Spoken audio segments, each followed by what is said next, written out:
Hello students, welcome in the online classes of Ambient School Claire. As you know, we are on 6th lesson of Public Ed of 11th class. आज हम 11th class का public add का 6th lesson पढ़ेंगे। Lesson का नाम है संगठन के आधार एवं सिद्धांत। आज हम 6th लेसन में संगठन के आधार एवं सिद्धांत में पर्यवेक्षण के विषय में पढ़ेंगे। पर्यवेक्षण का अर्थ क्या है, मतलब पर्यवेक्षण क्या है।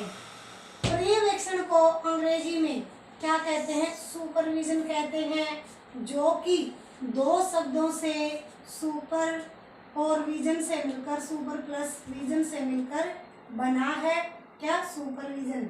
और सुपर का अर्थ होता है यानी ऊंचा, यानी ऊंच, और विजन का अर्थ होता है दृष्टि, यानी देखने की ऊंच शक्ति। मतलब पर्यवेक्षण का क्या अर्थ है, मतलब ऊंच दृष्टि से देखना, मतलब देखने की ऊंच शक्ति। और दूसरे शब्दों में किसी दूसरे के कार्यों की किसी उच्च अधिकारी द्वारा अवलोकन करना या देखना क्या है, पर्यवेक्षण कहलाता है। मतलब कहने का अर्थ है, जो पर्यवेक्षण को अंग्रेजी में क्या है, सुपरविजन कहते हैं। और ये किससे, दो शब्दों से मिलकर बना है। सुपर प्लस में विजन, सुपर का अर्थ होता है ऊंच और विजन का अर्थ होता है दृष्टि, यानी देखने की ऊंच शक्ति। मतलब कहने का अर्थ है किसी दूसरे के कार्य को किसी उच्च अधिकारी द्वारा अवलोकन करना या देखना क्या है, पर्यवेक्षण कहलाता है। अब हम क्या है, जो पर्यवेक्षण है इसके विषय में विस्तार से पढ़ेंगे। संगठन के आधुनिक सिद्धांतों में पर्यवेक्षण का भी बहुत महत्वपूर्ण स्थान है। संगठन की क्रियाओं को संपन्न करने की जिम्मेवारी उसके अध्यक्ष पर होती है। मतलब कहने का अर्थ है, संगठन के जो आधुनिक सिद्धांत है उसके अंदर क्या है, पर्यवेक्षण का भी क्या है, महत्वपूर्ण स्थान है। मतलब जो संगठन के द्वारा जो कार्य को संपन्न करने की जिम्मेवारी किसी अध्यक्ष पर होती है, उसका मुख्य कार्य क्या होता है, देखना। और पर्यवेक्षण का कार्य क्या है, किसी उच्च शक्ति का देखना। जब कोई निर्णय निम्न पदाधिकारियों द्वारा संचालित कर दिया जाए तो उसका जो कार्य है ठीक ढंग से हो रहा है अथवा नहीं, यह अध्यक्ष का कर्तव्य है। मतलब कहने का अर्थ है, जब किसी उच्च अधिकारी के द्वारा उसके अधीनस्थ कर्मचारियों में कार्य को सौंप दिया जाता है, और मतलब उच्च अधिकारी का कार्य है कि वो कार्य को देखे, मतलब वो कार्य अच्छी तरह से कर रहे हैं या नहीं। यह किसका, अध्यक्ष का कर्तव्य होता है कि वह देखे कि संगठन का काम सुचारू रूप से हो रहा या नहीं, और संगठन की जो लक्ष्य की प्राप्ति के लिए, जो संगठन के अंदर जो लक्ष्य की प्राप्ति के लिए निरंतर प्रयास जारी है या नहीं। मतलब जो उनका संगठन क्यों बनाए जाते हैं, मतलब किसी लक्ष्य को पूरा करने के लिए क्या संगठन बनाया जाता है। और संगठन के अंदर जो उच्च अधिकारी है या अध्यक्ष है उसका यही जिम्मेवारी होती है, मतलब जो संगठन का लक्ष्य है उसकी प्राप्ति के लिए जो प्रयास कर रहे हैं वो निरंतर जारी है या नहीं। संगठन की शाश्वतता को ध्यान में रखते हुए पर्यवेक्षण की व्यवस्था की गई है। और पर्यवेक्षण की व्यवस्था क्या है, मतलब कि किसी उच्च शक्ति द्वारा देखना, मतलब क्या है, अवलोकन करना या देखना क्या कहलाता है, पर्यवेक्षण कहलाता है।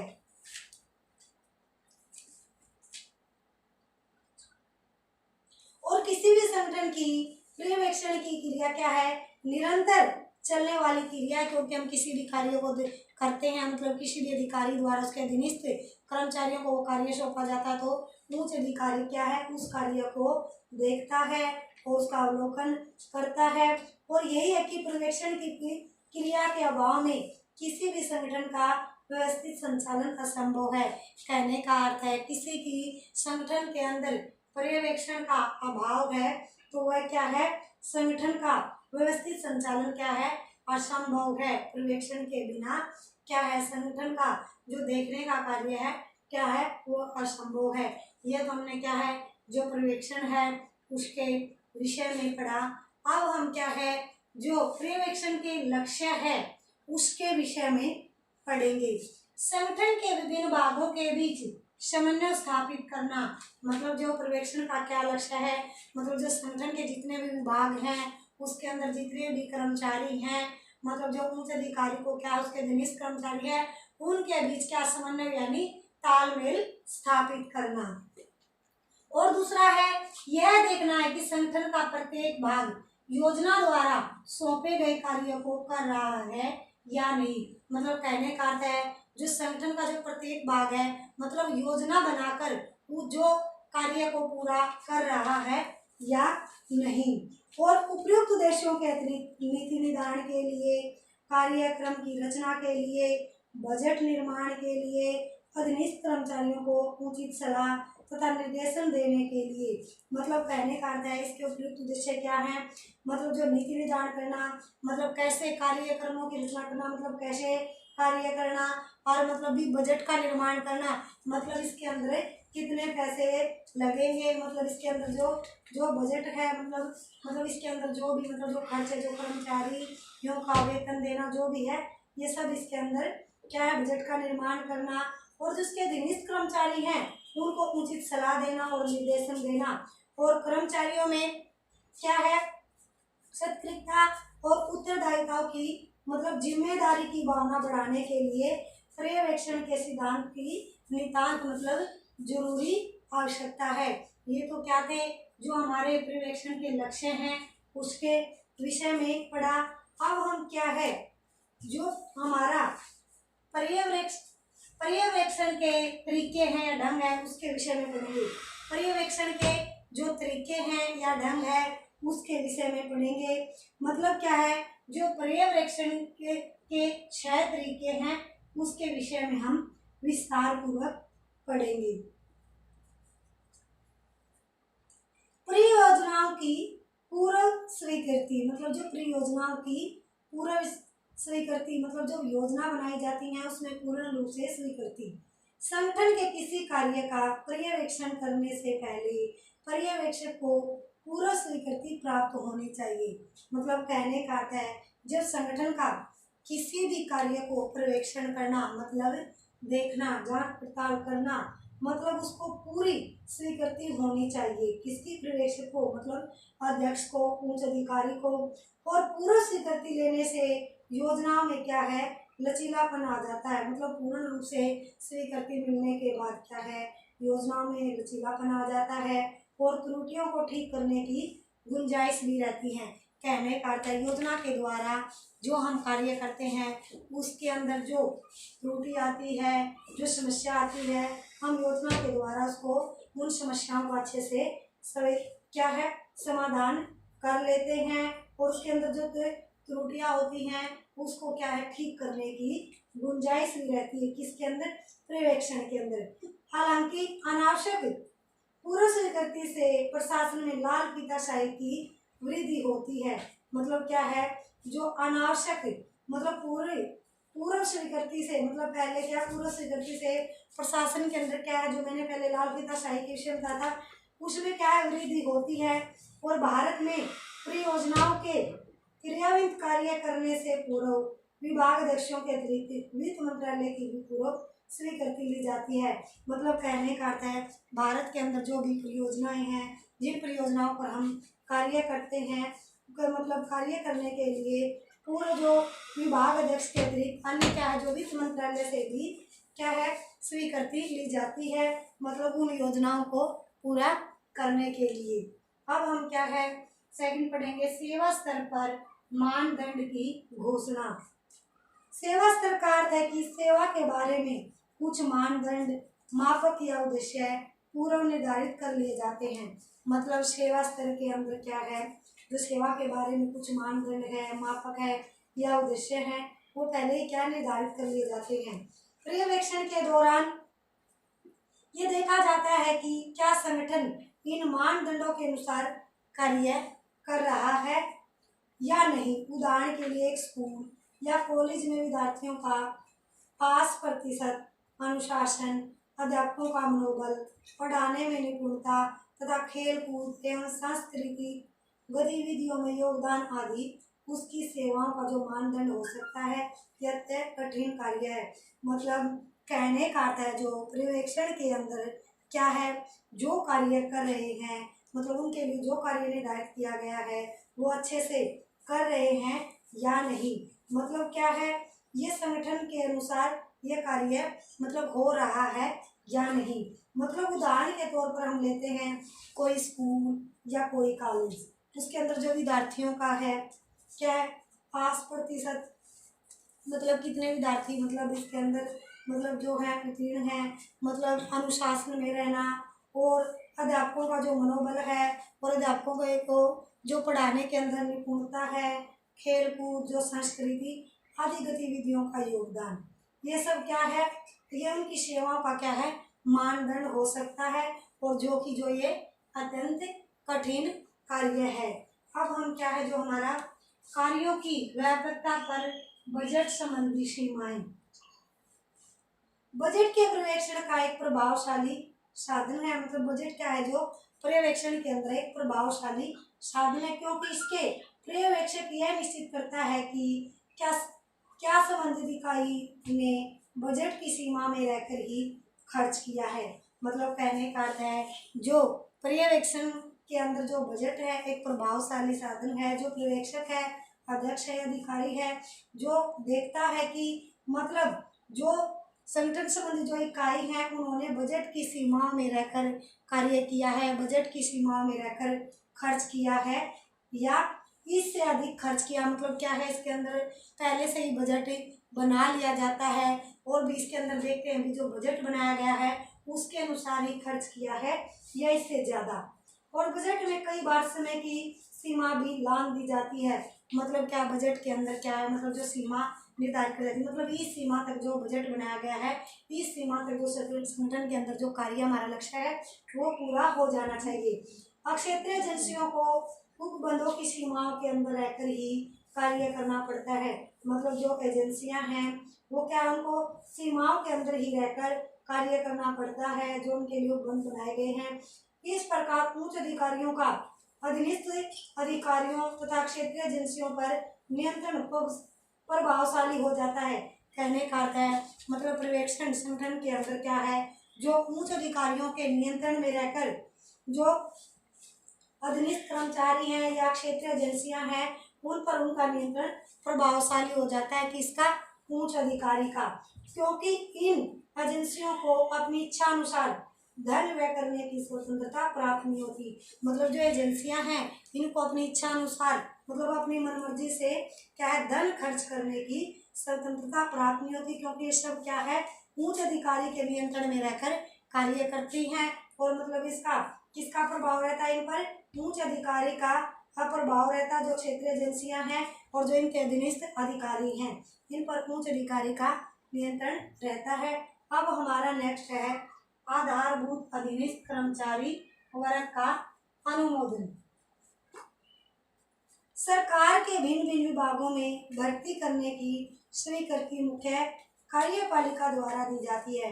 मतलब कहने का अर्थ है जो सरकार के अंदर भिन्न भिन्न जो भाग हैं विभाग हैं उनको उनके अंदर जो भर्ती करने की स्वीकृति किसके पास है, कार्यपालिका द्वारा दी जाती है। संगठन के कुछ महत्वहीन पदों को छोड़कर अन्य सभी पदों की भर्ती की स्वीकृति प्राप्त करनी आवश्यक होती है। मतलब कहने का अर्थ है संगठन के जो कुछ महत्वहीन है, मतलब जिनका महत्व नहीं है, मतलब कम महत्व है उनका, उन पदों को छोड़कर और बाकी सभी पदों की भर्ती की स्वीकृति मतलब भर्ती की स्वीकृति के लिए क्या है, आवश्यकता पड़ती है, आज्ञा लेनी पड़ती है, स्वीकृति लेनी पड़ती है।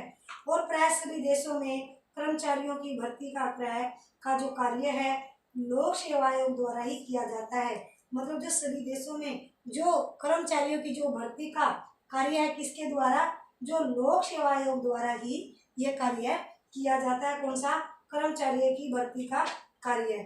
अब हम क्या है नेक्स्ट पढ़ेंगे कार्य की प्रगति संबंधी जो प्रगति है संबंधी प्रतिवेदन प्रणाली।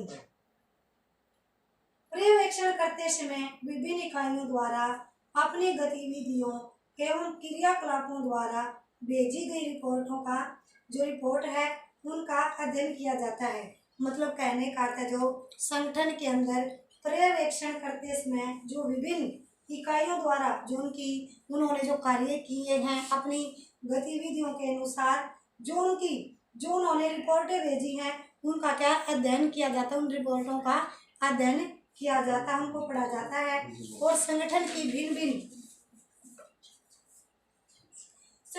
भिन्न इकाइयां समय समय पर मुख्य कार्यालय में रिपोर्ट भेजती हैं। मतलब कहने का अर्थ है जो संगठन की जो भिन्न इकाइयां हैं वो क्या समय समय पर अपने जो मुख्य कार्यालय की जो कार्य किया उन्होंने, मतलब जो उनका लक्ष्य है किस प्रकार उन्होंने कार्य किया, मतलब उनकी जो समय की अवधि होती है उसके अनुसार क्या है वो समय समय पर क्या है कार्यालय को रिपोर्ट भेजते हैं। और सप्ताह में भेजी जाने वाली रिपोर्ट को क्या है साप्ताहिक रिपोर्ट कहते हैं। मतलब कहने का अर्थ है जो सप्ताह में भेजी जाने वाली रिपोर्ट को क्या कहते हैं साप्ताहिक रिपोर्ट। और एक मास में भेजी जाने वाली रिपोर्ट को क्या कहते हैं मासिक रिपोर्ट। यानी सप्ताह में एक बार भेजी जाने वाली रिपोर्ट को क्या है साप्ताहिक रिपोर्ट, और एक मास में भेजी जाने वाली रिपोर्ट को मासिक रिपोर्ट, और 6 मास में भेजी जाने वाली रिपोर्ट को क्या है 6 माही रिपोर्ट, तथा 1 वर्ष में भेजी जाने वाली रिपोर्ट को क्या है वार्षिक रिपोर्ट कहते हैं। और पर्यवेक्षण करने वाला अधिकारी इन रिपोर्टों की जांच पड़ताल करके संगठन के परिणामों के विषय में ज्ञान प्राप्त करता है। मतलब कहने का अर्थ है जो पर्यवेक्षण करने वाला जो अधिकारी है वो जो ये रिपोर्ट भेजते हैं मतलब साप्ताहिक मासिक और वो क्या है 6 मासिक और वार्षिक रिपोर्ट जो भेजते हैं, इन रिपोर्टों की क्या है उच्च अधिकारी पर्यवेक्षण के अंदर क्या है जांच पड़ताल करके संगठन के परिणामों के विषय में ज्ञान प्राप्त करता है। मतलब जो संगठन के जो परिणाम मतलब क्या परिणाम निकले हैं जो रिपोर्ट भेजी है उनकी जांच पड़ताल करके क्या है उनके बारे में ज्ञान प्राप्त कर सकता है। और इस प्रकार प्रतिवेदन संगठन के कर्मचारी तथा इसके जो अधीनस्थ इकाइयों पर जो मतलब इनके नियंत्रण में जो इकाइयां हैं उन पर पर्यवेक्षण तथा नियंत्रण रखने की बहुत ही महत्वपूर्ण एवं प्रभावशाली ढंग है। मतलब संगठन के अंदर जो पर्यवेक्षण है जो वो उच्च अधिकारी है जो उसके अधीनस्थ कर्मचारी हैं और इन पर क्या है नियंत्रण रखने की एक महत्वपूर्ण प्रभावशाली ढंग है मतलब पर्यवेक्षण। अब हमारा क्या है परिणामों का निरीक्षण मतलब जांच पड़ताल करना। किसी भी संगठन की गतिविधियों की देखरेख करने के लिए निरीक्षण एक प्रभावशाली यंत्र है। मतलब कहने का अर्थ मतलब संगठन के अंदर जो कार्य किया गया है जो गतिविधियां हैं उनकी देखरेख करने के लिए एक निरीक्षण क्या है प्रभावशाली यंत्र है। मतलब एक निरीक्षण क्या है कि यंत्र के रूप में कार्य करता है प्रभावशाली। मतलब प्रशासन की जो कार्य कुशलता में सुधार करना, मतलब प्रशासन किस प्रकार का कार्य कर रहा है उसकी कुशलता में सुधार करना और वहाँ के नियमों विनियमों का अनुपालन सुनिश्चित करना क्या एक निरीक्षण का मुख्य उद्देश्य है। मतलब क्या है जो संगठन के अंदर जो नियम बनाए गए हैं नियमों का पालन करके उस कार्यों को पूरा करना एक निरीक्षण का क्या है मुख्य उद्देश्य है। सिर्फ दोष निकालना ही निरीक्षण नहीं होता। मतलब हम क्या है जो कार्य की जांच पड़ताल करते हैं मतलब दोष निकालना ही क्या इसका निरीक्षण नहीं होता। और कर्मचारियों के रास्ते में आने वाली कठिनाइयों को दूर करने के तरीके सुझाना भी निरीक्षण के अंतर्गत आता है। मतलब कहने का अर्थ है जो कर्मचारी कार्य करते हैं मतलब अपने लक्ष्य को लेकर उस लक्ष्य को जो हमारा उद्देश्य है उस लक्ष्य को पूरा करने के लिए मतलब जो कार्य करते हैं उनके कार्य करने में जो रुकावटें आती हैं जो कठिनाइयाँ आती हैं उन कठिनाइयों को दूर करने का जो तरीके सुझाना भी क्या है निरीक्षण के ही अंतर्गत आता है। निरीक्षण ही उन कठिनाइयों और क्या है सुझावों को दूर करता है। निरीक्षण प्राय निम्नलिखित 3 एजेंसियों द्वारा किया जाता है। मतलब जो कार्य की जांच पड़ताल करना किसके द्वारा, एक तो उच्च अधिकारियों के द्वारा और दूसरा क्या है मुख्य कार्यालय के निरीक्षण अधिकारियों द्वारा और जो तीसरा है जो बाह्य निरीक्षण की एजेंसियों द्वारा। मतलब पहला किसके द्वारा निरीक्षण किया जाता है उच्च अधिकारियों के द्वारा और दूसरा क्या है जो मुख्य कार्यालय है मतलब जो मुख्य कार्यालय के निरीक्षण अधिकारी हैं जो जांच पड़ताल करते हैं उनके द्वारा और तीसरा क्या है निरीक्षण एजेंसियों द्वारा जो एजेंसियां उनके द्वारा कार्य की जांच पड़ताल करना। अब हम क्या है जो पर्यवेक्षण के गुण हैं उसके विषय में पढ़ेंगे। एक अच्छे पर्यवेक्षक के निम्नलिखित गुण होने चाहिए। जन संपर्क व्यवहार में प्रशिक्षित, मतलब जो जनता के साथ संपर्क है उसमें क्या है, प्रशिक्षित होना।